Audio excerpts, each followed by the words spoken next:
क्या आप जानते हैं कि ज्ञान और विद्या की देवी माँ सरस्वती का स्वरूप सरस्वती नदी कभी भारत की पवित्र भूमि पर बहा करती थी। वह नदी जिसे गंगा से भी अधिक पवित्र और श्रेष्ठ माना जाता था। लेकिन सवाल यह है कि आखिर क्यों यह दिव्य नदी अपने उद्गम स्थल से निकलकर कुछ ही किलोमीटर बाद रहस्यमयी तरीके से गायब हो जाती है। इसके पीछे एक नहीं बल्कि दो रहस्यमयी पौराणिक कथाएं हैं जिन्हें बहुत कम लोग जानते हैं। एक समय की बात है जब देवी गंगा ने भगवान विष्णु से शिकायत की कि प्रभु, आप तो लक्ष्मी और सरस्वती को मुझसे अधिक स्नेह करते हैं। यह सुनकर गंगा और सरस्वती के बीच वाद विवाद शुरू हो गया। दोनों के बीच तकरार इतनी बढ़ गई कि भगवान विष्णु ने स्थिति को बिगड़ते देख वैकुंठ छोड़ने का निर्णय लिया और वहां से चले गए। भगवान विष्णु के जाने के बाद माहौल और भी गंभीर हो गया। आवेश में आकर सरस्वती ने लक्ष्मी माँ को श्राप दे दिया कि तुमने हमारे विवाद को निर्विकार भाव से देखा और कोई हस्तक्षेप नहीं किया, इसलिए तुम पौधा बन जाओ। देवी सरस्वती का क्रोध यहीं शांत नहीं हुआ। उन्होंने गंगा को भी श्राप दे दिया, तुम पृथ्वी पर नदी बनकर प्रवाहित होगी और पापी मनुष्यों के पापों को समेटोगी। सरस्वती के इस कठोर श्राप को सुनकर देवी लक्ष्मी शांत रही, लेकिन गंगा का क्रोध भड़क उठा। आवेश में आकर गंगा ने भी सरस्वती को श्राप दे दिया, तुम भी पृथ्वी पर नदी बनकर बहोगी और मनुष्यों के पापों का भागी बनोगी। इसी बीच भगवान विष्णु वैकुंठ वापस लौट आए। जब उन्होंने तीनों देवियों द्वारा एक दूसरे को दिए गए श्राप के बारे में जाना तो भगवान विष्णु काफ़ी दुखी हुए। उन्होंने देवियों को समझाकर उनका क्रोध शांत किया। उनकी बातों को सुनकर गंगा, सरस्वती और लक्ष्मी को अपनी भूल का एहसास हुआ और वे पश्चाताप करने लगी। इसके बाद देवियों ने भगवान विष्णु से श्राप से मुक्ति का उपाय पूछा। तब भगवान विष्णु ने कहा कि श्राप का फल तो आपको भोगना ही पड़ेगा, क्योंकि दिए गए वचन को बदला नहीं जा सकता है। समय का चक्र घूमा और संपूर्ण सृष्टि को ज्ञान और प्रकाश की आवश्यकता जब पड़ी, तब देवी सरस्वती ने अपने एक स्वरूप को ग्लेशियर से अवतरित किया, जिससे पवित्र नदी का उद्गम हुआ।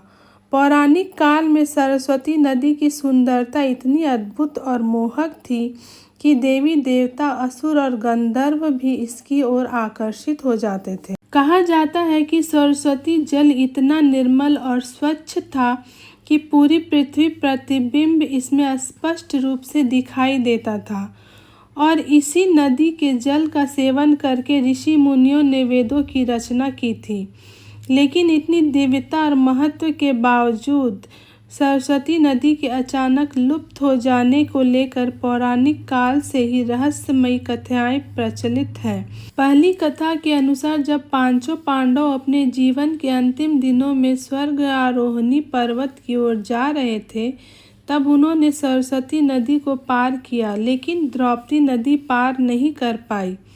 तब पांडवों ने माँ सरस्वती से रास्ता देने की प्रार्थना की, लेकिन सरस्वती माँ ने मना कर दिया।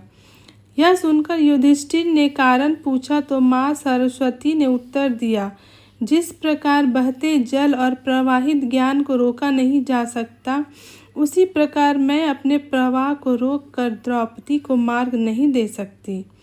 भीम को माता सरस्वती के ये वचन बिल्कुल पसंद नहीं आए। गुस्से में आकर भीम ने गदा से पूरी शक्ति से सरस्वती नदी पर प्रहार करते हैं और वहां एक विशाल चट्टान रख देते हैं ताकि द्रौपदी उस पर चलकर नदी पार कर सके।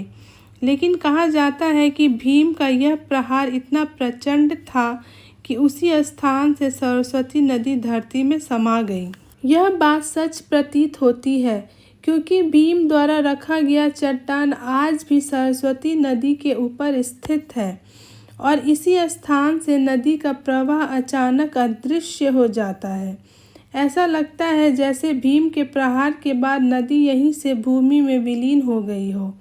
यह दृश्य इस पौराणिक कथा की और भी रहस्यमयी और विश्वसनीय बनाता है।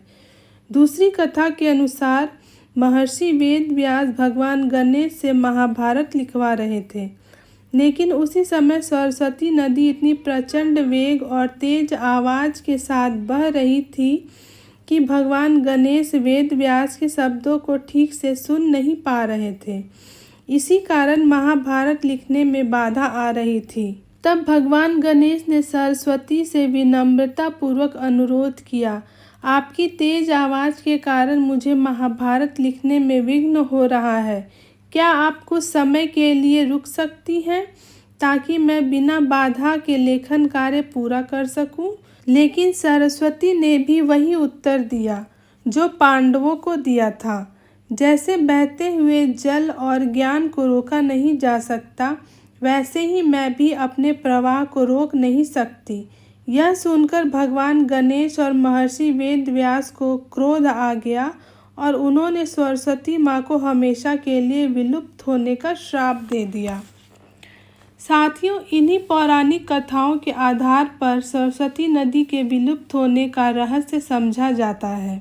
जय सरस्वती माता।